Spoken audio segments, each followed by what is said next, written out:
일주일 잘 보내셨나요? 네. 뭐 이렇게 바쁘셔? 예? 술 먹느냐고 바쁘셨다고?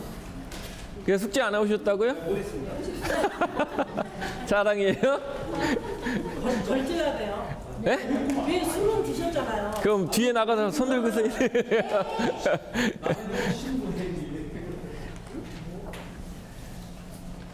자, 오늘도 지난주에 이어서 설계를 좀 하려고 합니다. 지금 여러분들이 하고 계시는 거는 작도고요. 설계 안에 들어가 있는 작은 하나의 행동인 거지, 설계 다가 아닙니다. 작도는 나중에 천천히 할 거고요. 그리고 작도하는 거는 실질적으로 오래 걸리지도 않습니다. 정원의 작도는.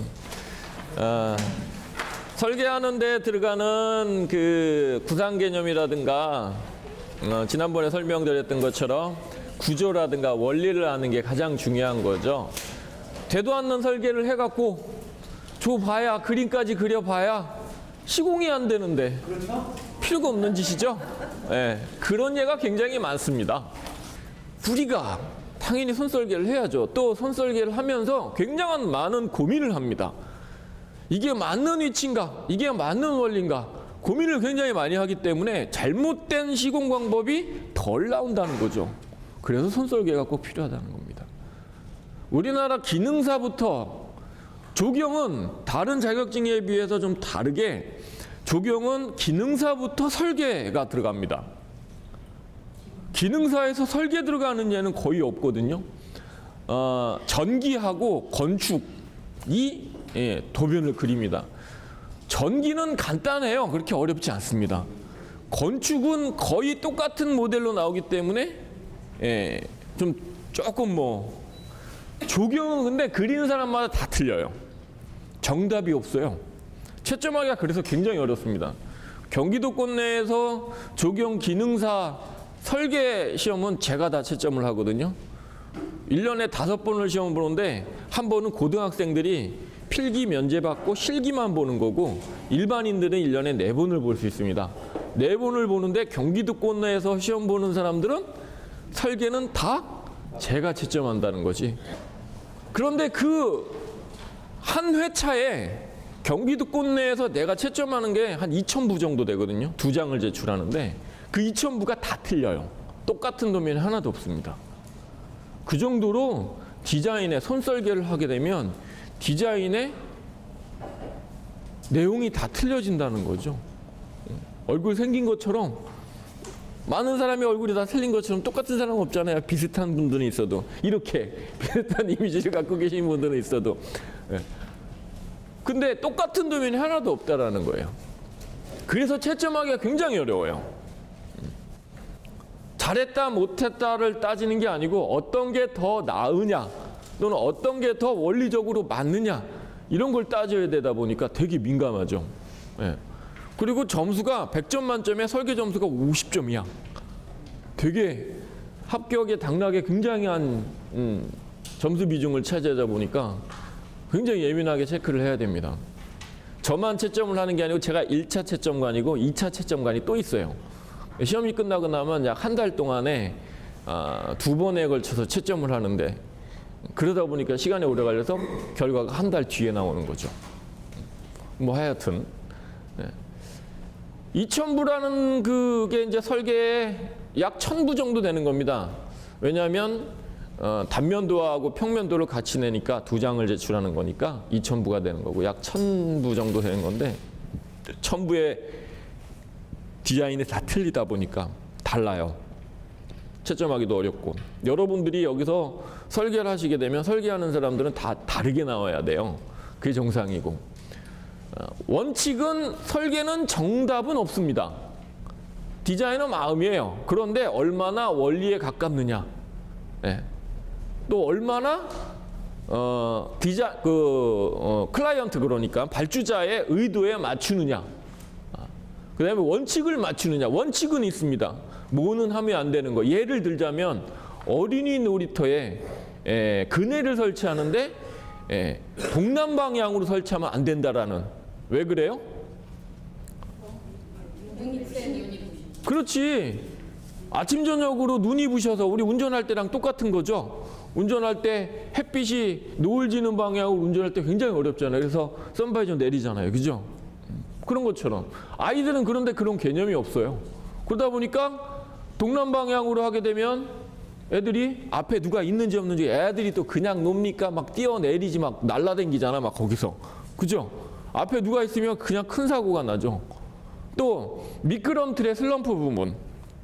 계단으로 올라가는 부분이 있고 내려가는 슬럼프 부분에 그게 동남 방향이면 사고가 날 위험성이 있다. 그래서 그쪽으로 하면 안 된다. 그런 게 있고요. 어린이 놀이터에는 가시가 있거나 뭐 독성이 있거나 이런 식물은 심지 못하게 돼 있는 거.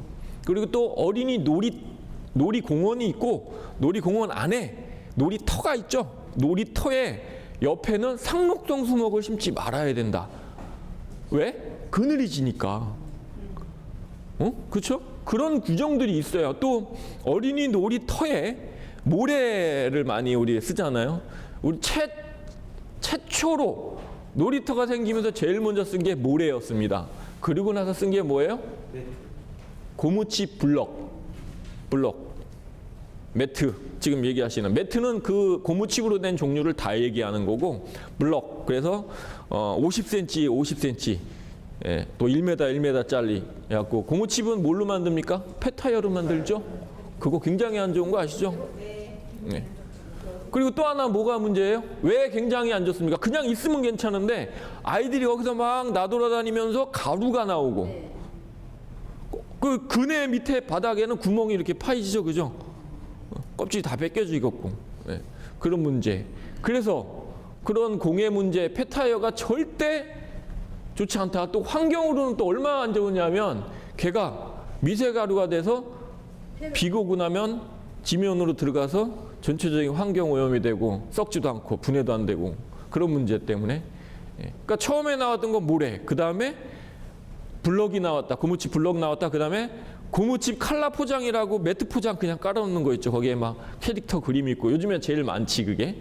그러다가 다시 바뀐 게 뭐예요? 다시 모래로 바뀌고 있습니다. 그 전에 모래 관리를 안 했어요. 그죠? 그래갖고 그냥 맨 땅보다 더 딱딱하게 됐었죠. 애들 사고 나면 그냥 떨어지면 그냥 큰 사고로. 예. 또 관리를 안 해서 물 웅덩이 고여갖고 물 처벅거리지. 그래서 규정을 대신 줬죠. 서울서부터 시작했습니다. 한 달에 한 번씩 소독 관리를 해줘야 된다. 경기도권에도 지금 다 그게 바뀌면서 다시 모래로 바뀌고 있습니다. 2년에 한 번씩 완전 바꿔줘야 되고 한 달에 한 번씩 살균 소독을 해야 되고 그 살균 소독할 때 웅덩이가 파이지 않고 충격이 충분히 유지가 되는지 자를 꽂아서 일반 자 있죠. 우리가 쓰고 있는 문구용 자. 거기에 써 있어. 시방서에 문구용 자로 넣어서 5cm 이상 들어가야 된다라는 규정이 아예 있습니다. 그렇게 만들어 놨어요. 그러니까 이제 모래가 안전하게 됐죠. 또 왜 소독을 하는 거죠? 개, 고양이, 야생동물, 배설물들 그러면서 거기에 요충, 뭐 십이지장충, 뭐 대장균, 뭐 이런 그런 종류들이 막 서식하고 그러다 보니까 아이들이 그냥 뭐 좀 어린 애들은 무조건 만지는 대로 입으로 들어가고 그 손 그냥 그대로 쓰는데 그런 문제 때문에. 그런 조건들, 원칙들이 있는데 설계 디자인은 디자이너 마음이지만 원칙은 지켜야 된다. 이거 굉장히 어려운 거거든요. 그게 제가 지난 시간에 말씀드렸던 시공 과정에서의 구조와 원리, 그걸 알아야 된다는 거죠. 구조와 원리. 그 구조와 원리 안에는 규정도 들어가 있겠죠, 그죠? 지난 시간에 잠깐 말씀드렸는데 건축 구조물로 붙는 데크, 난간은 땅에서 떨어진 높이만큼의 난간이 올라와야 된다. 그렇죠? 맥시멈이 120에서 150이다. 층간 높이에 따라서 틀려지는 거고 그 높이는. 어쨌든 간에 만약에 내가 데크를 이 우리 책상이 높이가 얼마예요? 90 아니지? 70에서 80이죠? 네, 70에서 80입니다. 책상의 높이는 70에서 80이에요. 의자의 높이는 40에서 45고.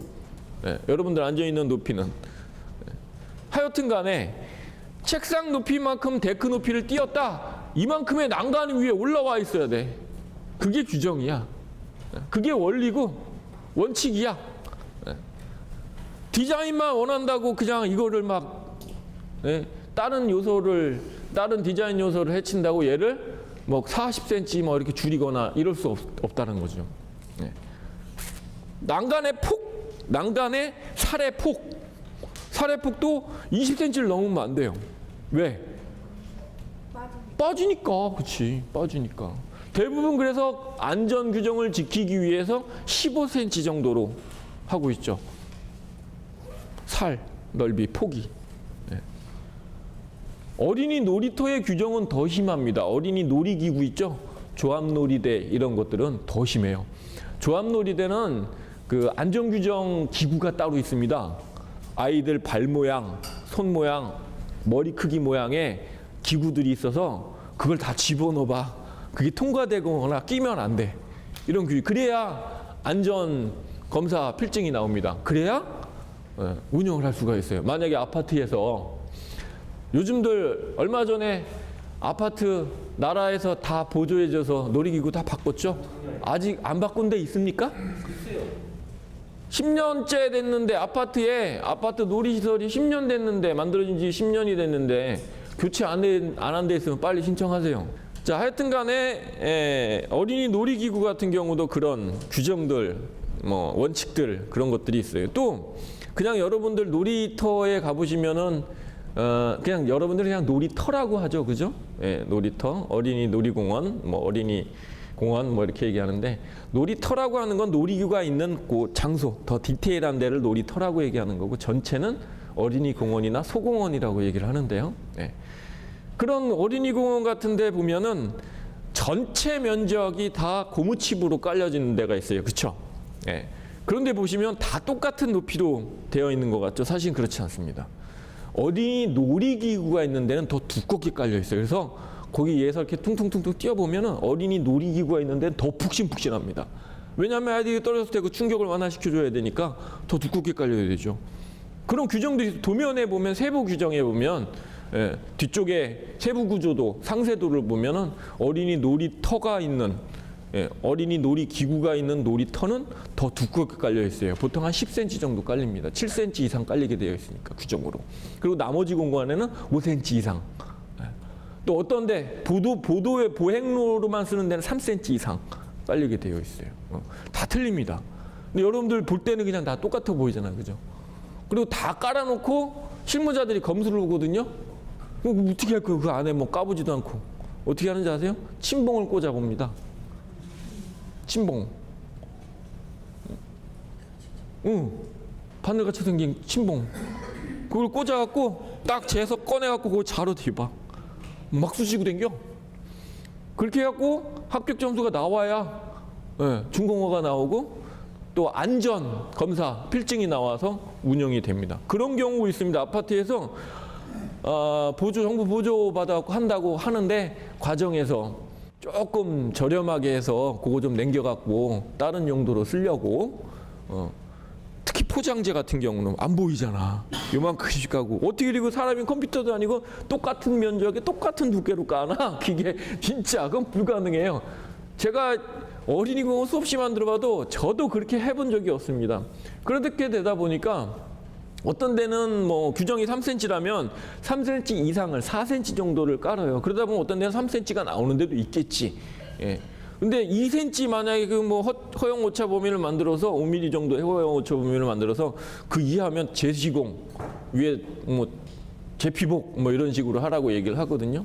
근데 그거를 어떤 데에서는 그걸 모르고 그렇게 침봉 검사를 검침을 한다는 걸 모르고 얇게 깔은 거야. 그거 금방 나와요. 그냥 침봉만 꽂아보면. 그래서 뽀록 나가고선 재시공하는 데 많아요.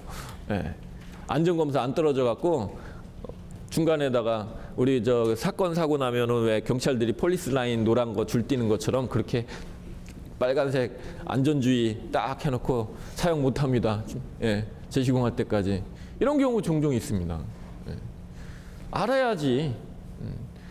자, 어린이 놀이터, 소공원, 근린공원 중에 소공원이 조경 기능사부터 현장 소장을 할 수가 있어요.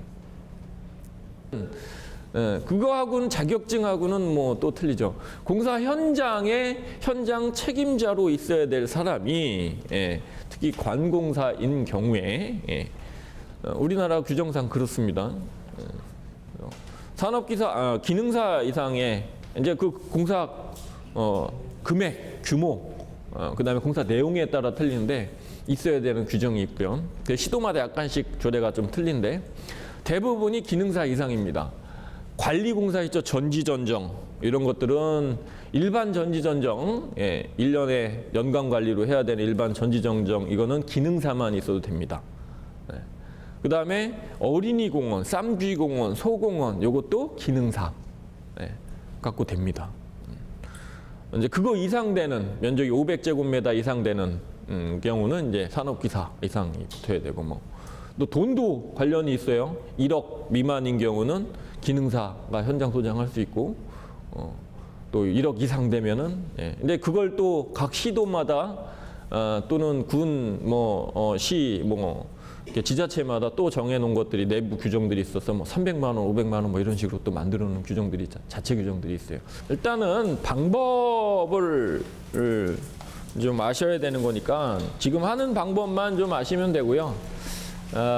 나중에 본인이 땅을 사거나 주변에 혹시 의뢰가 들어오신다면 지금과 같은 방법으로 지적도를 이용하셔갖고 도면화하는 방법.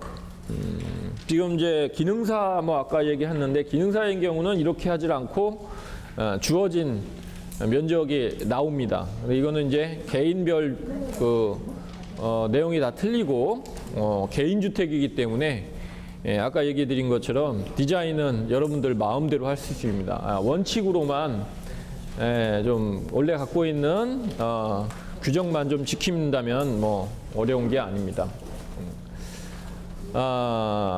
우리나라는 농가주택을 질 수 있는 면적이 있죠? 얼마입니까? 얼마? 200평이요? 10평?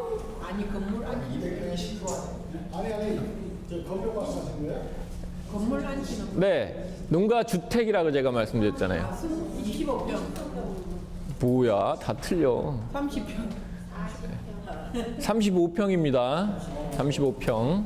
주택인 경우 35평을 농가주택으로 신청할 수 있어요. 이하. 근데 그거는 그린벨트 네. 안 되잖아요. 이하. 당연하죠, 이하. 아니 그린벨트는 안 되잖아요. 근데 그것은 그 뭐가 되든 관계없고요. 그린벨트는 당연히 안 되죠. 시골에서 집 짓는 것은 허가제가 시골이라 신고? 이제 신고 전 이하요. 자, 우리나라 전원주택이라는 개념이 원래 농가주택을 전원주택이라고 얘기하는 겁니다. 농사를 짓기 위한 주택이죠. 전원주택 개념을 그렇게 보셔야 되고요. 대지는 가능한데 전답 또는 림, 야 이런 데는 35평이 이하여야지 농가주택으로 허가를 받을 수가 있어요.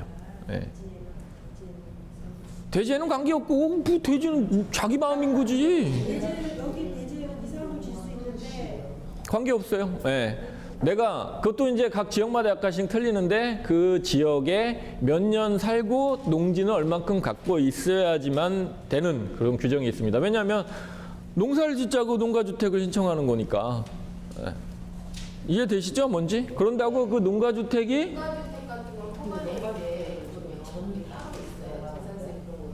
네, 다 규정문이 다 틀리죠. 시도마다. 시도마다 다 틀립니다. 강원도 인제 같은 경우에는 대지가 아닌데 지금 전답이라고 했잖아요. 야, 임, 뭐 이런 거. 산에도 집 질 수 있다니까요. 내 산이 있어요. 만약에 내 산이 있어요. 여기 산 갖고 계신 분 있어요. 산을 관리하겠다고 길도 낼 수 있고요. 작업로도 낼 수 있고 임도도 낼 수 있고 다 낼 수 있습니다. 내서 길도 만들고 길을 터도 닦을 수 있고요. 다 할 수 있습니다. 근데 이제 어려운 게 아니고 몰라서 그러는 거죠. 어딘데? 인도도 그럼 도로 인정이 되는 거예요? 임도까지 인정되는 겁니다. 임도는요, 예, 포장을 할 수 있습니다. 포장이 돼 있어요. 예, 임도는. 그런 식이요. 네, 임도가 아니고 만약에 비포장이다 그럼 임도가 아니고 작업로예요. 네, 작업로. 포장을 못하는 거는 작업로만 가능한 거죠. 다 합니다. 시흥시는 아니 수도권 지역 외곽부 일부 지금 약간씩 뭐 많이 풀었으니까 뭐 그 규정을 많이 벗어났는데 약 15km 정도. 서울 시청을 중심으로 15km 내에 있는 건 거의 그린벨트 지역으로 거의 제한이 들어가 있습니다. 60km가 아니고 16km로는 알고 있어요.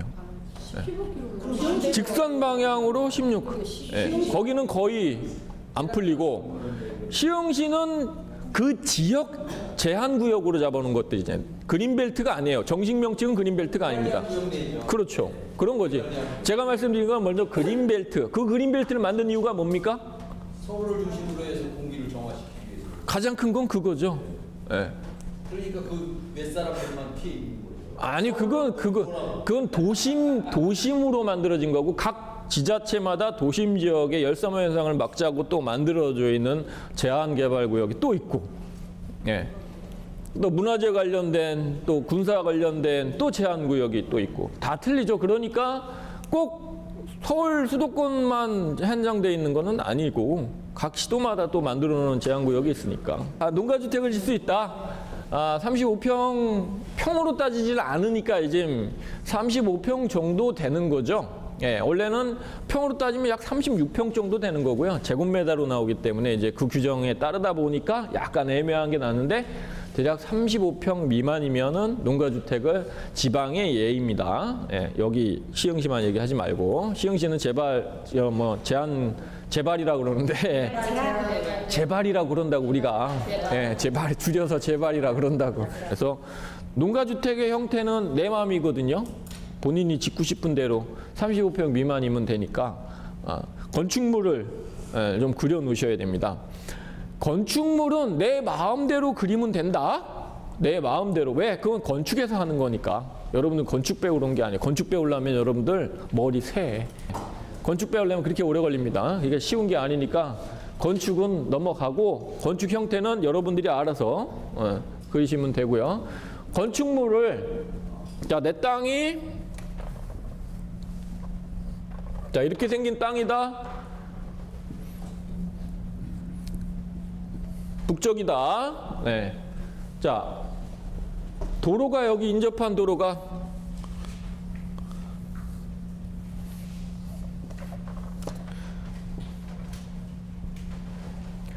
(2m) 도로가 있다. 이 도로라고 하는 거는 도로 길이라는 얘기죠. 길로자잖아. 그죠? 길이잖아. 네. 뭐 시멘트 포장인지 아스팔트 포장인지 구분하지 말고 차가 일반적으로 우리나라에 최소 차량이 지나가는 도로를 2m로 한정하고 있어요. 예. 그러니까 2m 폭으로 동네 그래서 2m 거의 동네 안에 들어가는 게 편도 이런 거 따지지 말고 예. 그거는 차선이 있는 도로가 편도라는 말이 들어가는 거고 그건 차선이 없잖아. 예, 그래서 그냥 일반 2m 도로라고 해요. 골목길도 포함되고요. 차선이 없는 도로 2m 이상으로 규정되고 있습니다. 이게 차폭과 차 하나와 사람이 지나갈 수 있는 공간을 한정해서 하다 보니까 이런 폭이 나온 거예요. 그래서 2m 도로 폭 있다고 치고요. 자, 이런 경우 건축물은 뒤로 붙이는 게 아니고요. 뒤에 한 2m 정도 놔두고 해야 됩니다. 놔두고. 그건 인동간격이라는 규정이 있어요. 인동간격. 주변에 다른 집가의 조망권 및 일조권을 보상하기 위해 만들어놓은 인동간격이라는 게 있습니다. 계획된 전원주택 단지에도 있고요. 어디든지 다 있습니다. 인동간격. 이런 규정 알고 계셔야 됩니다. 내가 집을 짓는데 내가 먼저 짓던 나중에 짓던 다른 집에 피해를 최소의 피해를 주지 않게끔 하기 위해서 만들어놓은 규정입니다. 이건 시도마다 다 틀려요. 그리고 그 지역마다 틀리고요. 도심마다 틀리고 다 틀립니다. 전원주택단지 경우에 예를 들어서 한번 볼게요. 대부분 산 언덕 정도의 이렇게 계단형으로 깎아서 면적을 주잖아요. 그죠? 이게 단면도입니다. 자른 면이에요. 그런데 중간에 있는 사람이 여기 집을 먼저 져버렸어요. 집을 먼저 졌습니다. 나중에 여기다 집 짓는 사람은 일조권, 주만권에 방해가 되죠. 또 그 나중에 짓는 사람들은 이 사람의 처음 진 사람이 일조권 방해한다고 방해하죠. 해서 만들어 놓은 게 인동간격입니다. 그래서 최소의 서로 협의 볼 수 있는 간격 시도마다 다 틀리는데 대부분 2m 안에 들어갑니다.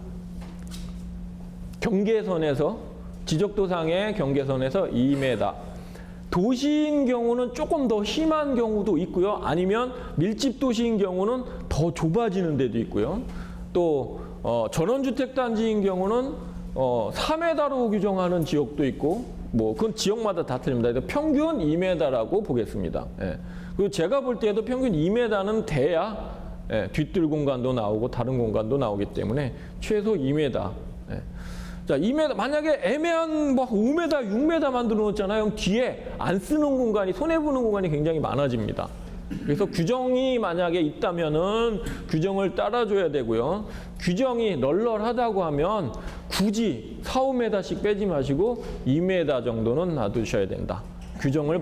규정이 아니더라고 하더라도 전원주택 시골에 전원주택 평지 넓고 이런 데는 굉장히 인동간격이 넓습니다. 제한을 안 주고 있는 데도 있어요. 경사면이 완만하거나 이런 데는 인동간격이 아예 주어지지 않는 데도 있습니다. 그런데 그렇다고 해서 뒤로 그냥 바싹 붙여갖고 하면 바보예요, 바보. 바보예요. 뒤에 음산하고 눅눅하고 곰팡이 들어오고 이래요. 경사면 바로 붙이면 당연한 거죠. 그죠? 그게 습할 수밖에 없으니까. 그래서 최소 2m 정도는 떨어져야 된다. 그래서 2m 정도로 건축물을 좀 띄워주고요. 네. 그거 지나가기 전에 바닥을 띄는 건가요? 지붕을 거리. 평면상에서 건축물 외벽, 지붕은 아닙니다. 여기서 지붕은 잊어버리세요. 지붕은 잊어버리세요. 여러분들하고는 지붕하고는 전혀 관계 없으니까. 이건 건축에서만 관계 있고. 건축물 외벽에서 경사면 표시를 도면으로 어떻게 하냐면요. 자, 만약에 이렇게 내려와 있는 거다 그랬을 때는 이거를 평면으로 바꾸게 되면 한 요 정도가 경사면이다 치면 이거를 이런 도면 표시를 합니다. 평면상에서 표시를 할 때. 그러면 여기가 이만큼이 여기가 만약에 경사면, 번면이라고 하는 경사면이에요. 예, 절토면이라고도 하고 경사면이라고 하고 한자로 번면이라고 얘기도 합니다. 번면이 만약에 있으면 이걸 도면 표시를 그냥 놔두면 이게 경사면인지 아무 모르잖아. 그죠? 선 하나만 있을 뿐인지 뭔지 모르니까 그걸 도면상에서 표기할 때는 이렇게 표기를 한다. 그리고 한쪽에다가 2m라고 얘기를 합니다. H 2m. 다시 이 얘기는 뭐냐면 여기서부터 여기까지 2m다. 그리고 이쪽이 위쪽이고 이쪽이 아래쪽이다. 이런 표시를 합니다. 그러면 예를 들어서 제가 이걸 지우고 자, 이쪽에 이렇게 있다고 치고요. 네, 이쪽에 이렇게 쳤는데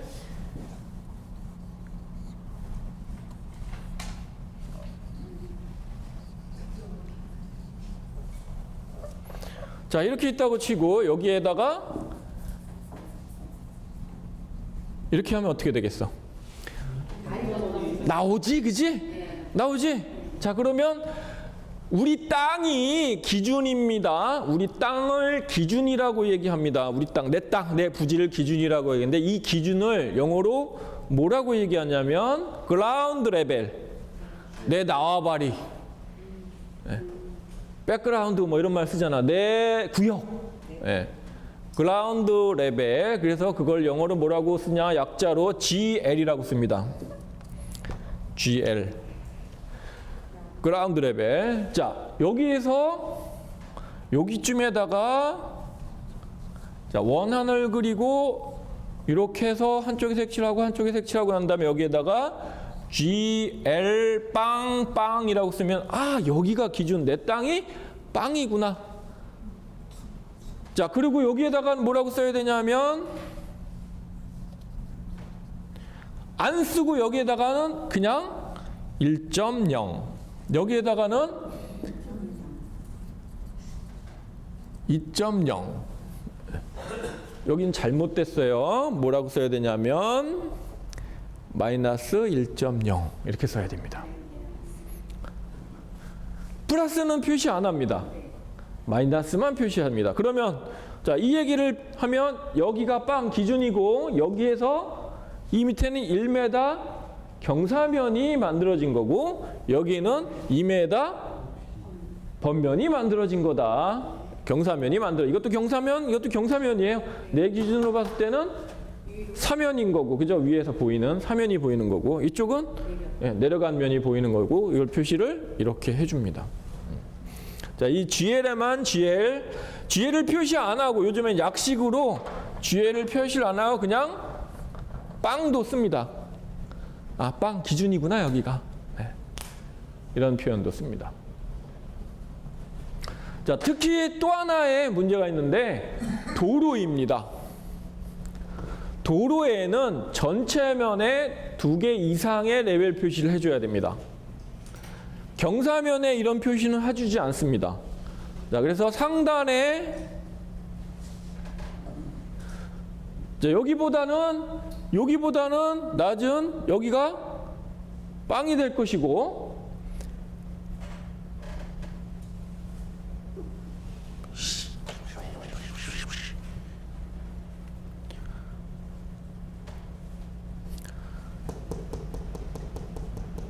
이거보다는 높을 수도 있고 낮을 수도 있죠. 그래서 0.5 50cm가 살짝 이렇게 내려져 있다 이런 얘기인 거죠.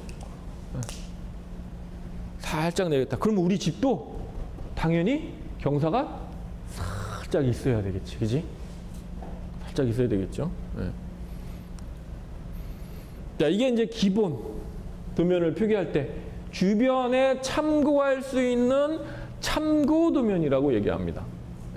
경사면이나 변면이나 도로의 경사 쪽이나 자, 이런 경우 물인 경우도 있고 도로인 경우도 있는데 추가적으로 하는 경우가 있는데 화살표를 해주는 경우가 있습니다. 물인 경우는 물이 흐르는 방향을 표시를 해주는 거고요. 길인 경우는 길의 경사도 방향을 이쪽이 내려가는 쪽이다 라는 표시를 이런 표시를 해줍니다. 왜냐하면 여기에는 높은 건데요. 마이너스.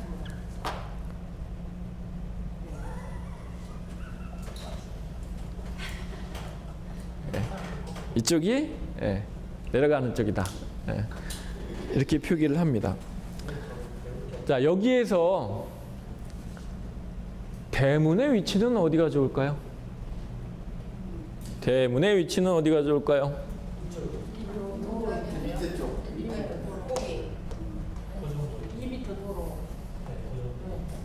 그 정도가 아니고 면을 얘기야. 1번, 2번, 3번. 2번이 제일 맞네. 2번이 맞습니다.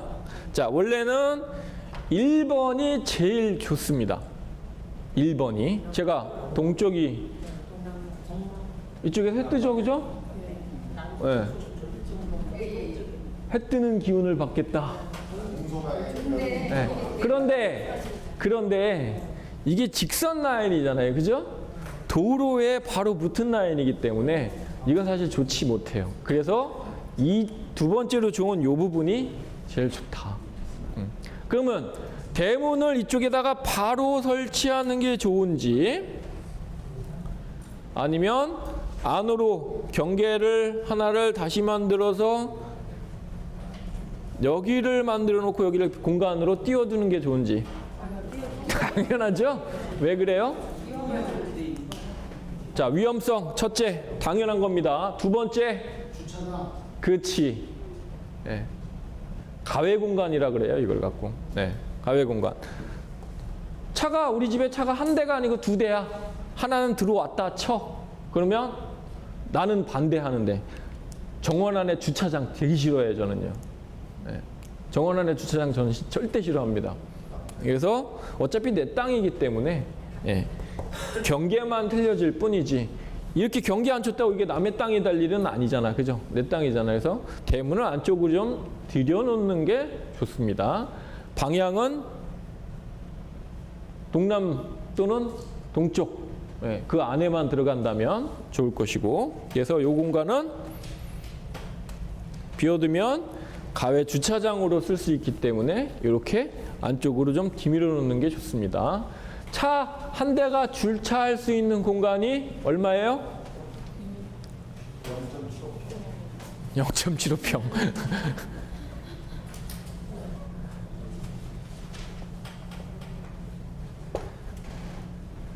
5m, 2m. 네. 차 한 대가요? 네, 차 한 대가. 네. 자, 이걸 왜 이렇게 주냐면요. 주차장인 경우는 약간 틀립니다. 공동주차장에는 2.3m에 5m거든요.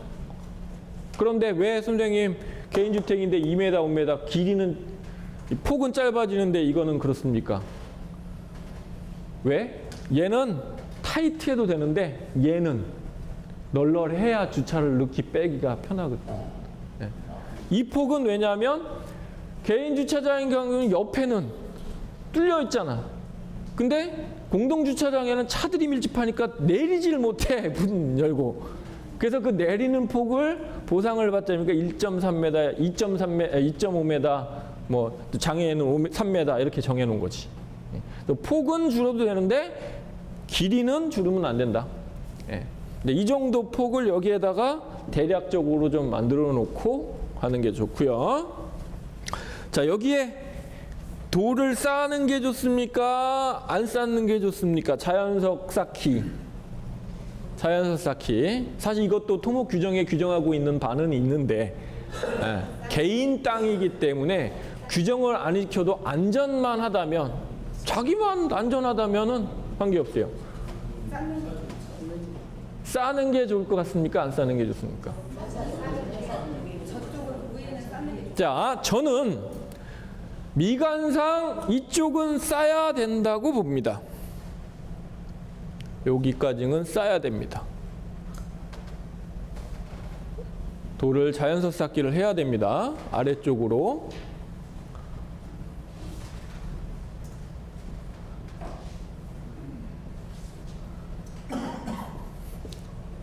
싹하고 나무를 심어야 될 겁니다.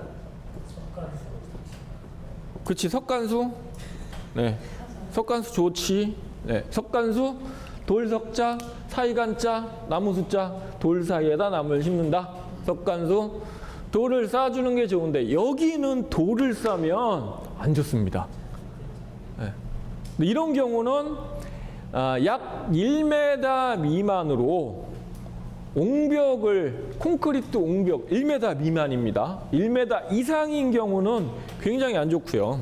1m 미만의 콘크리트 옹벽을 단면으로 따지면 이런 경사면이 있습니다. 여기 2m 경사가 굉장히 가파라요. 이 폭은 이 폭보다 더 좁은 데다가 2m이기 때문에 굉장한 경사면이거든요.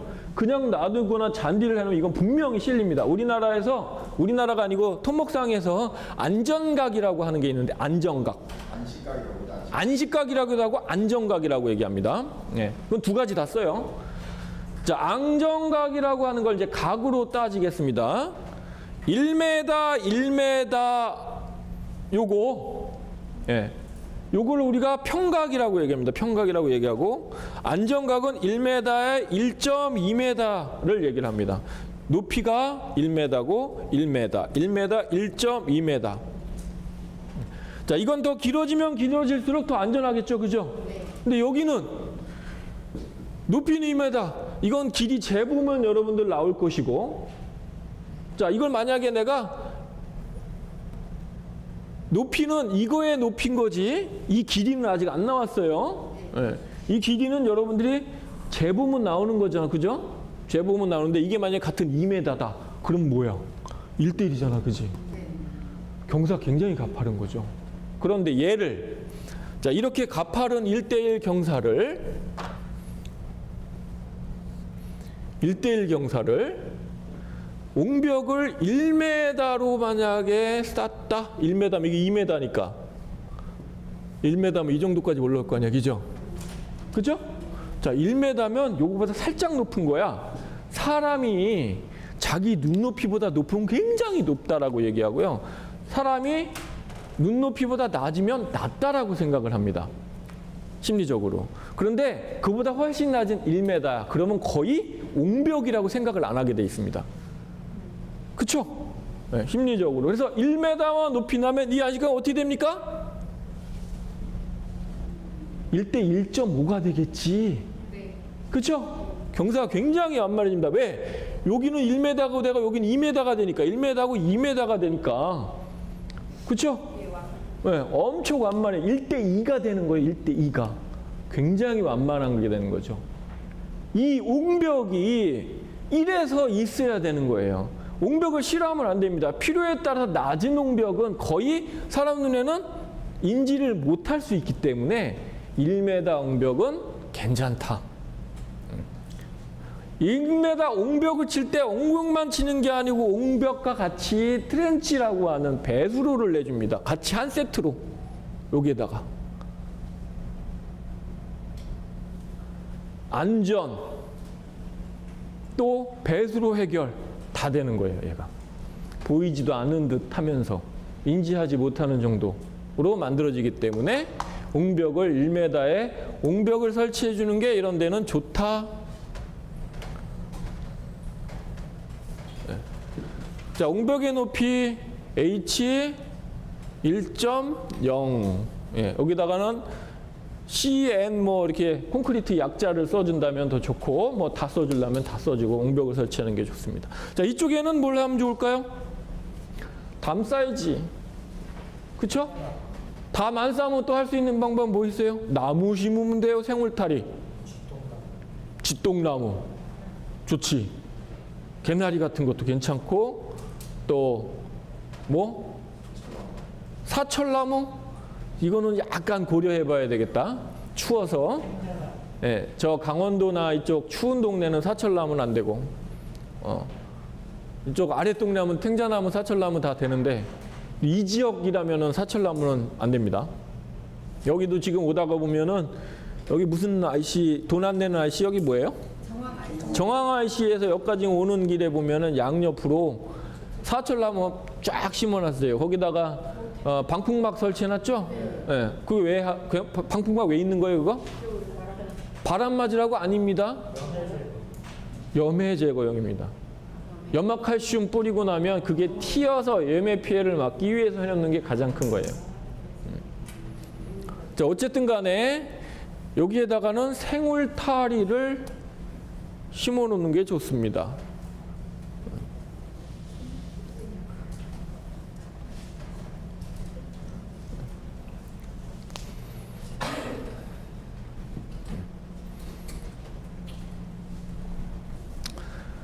자, 대문은 원래 대문은 문주가 있어야 될까요? 없어야 될까요? 문주, 기둥. 세모를 굳이 뭐 맨날 필요 있을까? 자, 이걸 갖고 전이 공간이라고 얘기를 하는데요. 적으세요. 전이. 또 저런다. 전이 공간이라 그런다. 전이. 여기서 이자는 이완된다 할 때 이자를 쓰고요. 그 음은 내가 기억이 안 나는데. 자, 이건 무슨 얘기냐면, 우리가 엄마가 시장을 봤어. 엄청 많은 짐을 버스 타고 와서 들어가는데 집 대문 앞에 딱 들어서면 안도를 하게 됩니다. 내려놓고 한번 쉬게 되죠. 바로 이런 공간. 우리가 건축물 외벽으로 나갈 때, 건축물에서 바깥으로 나갈 때 우리 학교나 관공서 만들게 되면 앞에 이런 공간 만들어 놓죠. 일단 무조건 지붕이나 위에 있는 거 일단 빼고 말씀드리는 겁니다. 대부분 여기에 계단이 2계단이나 3계단 정도 있죠, 그죠? 이게 2계단이다. 하나 밟고 그 다음 밟으면 맞아요. 근데 이게 만약에 3계단이다 그러면 이게 약간 안 맞아. 그거 아세요? 짝수로 만들지 않고 홀수로 만들어요. 계단은 홀수로 만들어야 됩니다. 끝과 끝이 홀수여야 돼. 자, 하여튼 이거는 뭐 얘기하고 이런 공간 있죠, 그죠? 자, 이런 공간에 위에는 뽀가 이렇게 있어갖고 위에, 그죠? 천장 같은 거 하나 만들어 놨잖아, 그죠? 예. 비가 오면 거기 잠깐 우산 피는 공간도 되고, 그죠? 이런 걸 전이 공간이라고 얘기하거든요. 주택에 있어서 그 전이 공간의 1차 관문이 어디다? 대문입니다. 또 하나는 영역 구분에 우리 아무것도 없는 우리 옛날에 홍살문이라고 아시죠? 홍살문. 그냥 길에 그냥 표식만 있죠. 또 하나 서부영화본 OK 목장 써져 있는 거 있죠. 저기 소 머리 뼈시작 걸은 해골바가지 하나 걸은 OK 목장 써 있는데 뭐예요? 내 경계를 지나오는 첫 입구 관문이다. 여기서부터 내 나와버리니까 알아서 행동해. 이런 암시적인 어떤 경계, 어떤 메시지를 주기 위해서 만든 거잖아요. 그죠? 그래서 대문은 문주가 있는 것이 좋다. 자, 문주가 이게 서울대에서 조사한 게 있는데 논문 누군지는 제가 기억이 안 나네요. 논문을 낸 사람이 하나 있는데 주택에 이건 건축가에서 적용해서 한 게 아니고 건축가에서 논문을 냈는데 문주가 있는 집과 없는 집에 보안 문제 도둑이 얼만큼 들었는지 따져봤거든요. 문주가 있는 집이 도둑이 덜 맞는다. 도둑이 문주가 없거나 경계가 없으면 그냥 넘어가도 되는 쉽게 하는 거지. 근데 문주가 아무것도 아닌 문주가 있음으로써 해서 심리적으로 저기는 남의 집 침범하는 게 그렇지. 이제부터는 여기서부터는 남의 땅이고 남의 소유고 해서 내가 넘어가면 불법이 되는구나 하는 인지가 된다는 거죠. 그래서 문주는 있는 것이 좋다. 근데 우리 전원주택 가면 문주 없는 데 많아요. 그죠? 그러니까 괜히 그쪽 지나가 한 번 더 쳐다보게 되고 봐도 되는 것 같고 그렇게 되는 거야. 문제가 있으면 못 들어가. 문주가 있으면 그 안에 문주에서 노는데 문주가 없으면 그 안에 한 위에까지도 올라가서 봐도 되는 거라고 생각한다는 거죠. 네, 문주가 있어야 된다. 그래서 또 집안의 심리적인 겁니다. 요거는 제가 얘기할 때는 심리적인 것과 풍수도 막 그 안에 들어가 있으니까 그건 제 개인적인 견해일 수도 있습니다. 예, 그런데 여자분들이 만약에 있다, 많이 있다. 만약에 딸만 셋에 우리 선생님 그러니까 딸 셋에 비율로 따지면 남자 둘에 여자 넷이야. 그죠? 여자가 더 많죠? 이런 집은 여자들은 집을 많이 떠나 있지를 않죠. 그죠? 그리고 대부분은 대중교통을 이용하거나 그죠? 걸어다니 도보로 이동하는 경우가 제일 많습니다. 그래서 문주에는 뭐가 있어야 되냐면 등이 있어야 됩니다. 등! 문주 위에 아니면 지붕을 만들어 놓고 우리 시골집 아니더라도 옛날에 불과 80년대, 70년대 서울 집마다 다 위에 뭐 있었죠? 다 있었죠? 네? 하여튼 뭐가 있었어, 그지? 그리고 거기 위에 등이 들어가 있죠, 그죠? 거기서 왜 우리 옛날에 키스하고 집에 막 그랬잖아. 뽀뽀하고 막 그랬잖아. 그지? 난 안 해봐서 잘 모르겠는데 뻘쩡한데 나도 왜 거기서 해? 네? 그게 뭐예요? 안정감 때문에 그렇죠. 안정감 때문에. 일단 내 집 앞이라고 하는 똥개 심리하고 그죠? 그 다음에 불빛이 있다라고 하는 안정감. 집 앞에 멀리서 내가 여자분들 특히 범죄 굉장하게 위험 노출이 많이 돼 있는 분들인데 내 집이 저기 집이 보여. 그런데 대문이 보이는데 불이 들어와 있다. 일단 그거 보이는 입각부터 나는 심리적으로 안정감을 느끼는 거죠. 그런데 만약에 그게 없어. 문주도 없고 아무것도 없어. 그냥 집만 보여. 있는 거하고 없는 거하고는 차이가 많죠. 그래서 해야 돼 말아야 돼? 해야지. 자, 지붕까지가 아니야. 그러면 지금 지붕 만들어서 거기 그 옛날 집 아니야. 그래서 뭘 합니까? 아치게이트. 아치게이트 뭐예요? 장미도 올릴 수 있고 덩굴도 올릴 수 있는 거. 그런 걸 해주면 되는 거죠. 대신해서. 네. 선생님 거기 전기 계속 들어오려면 전기요금 요즘에 시국이 어느 시국인데 솔라라이트 몰라? 솔라라이트 몰라? 태양열 비싸다고요? 제가 이따 보여드리겠습니다. 내 차에 항상 갖고 다니는 거 보여준 적 있나? 아, 없죠? 예. 예.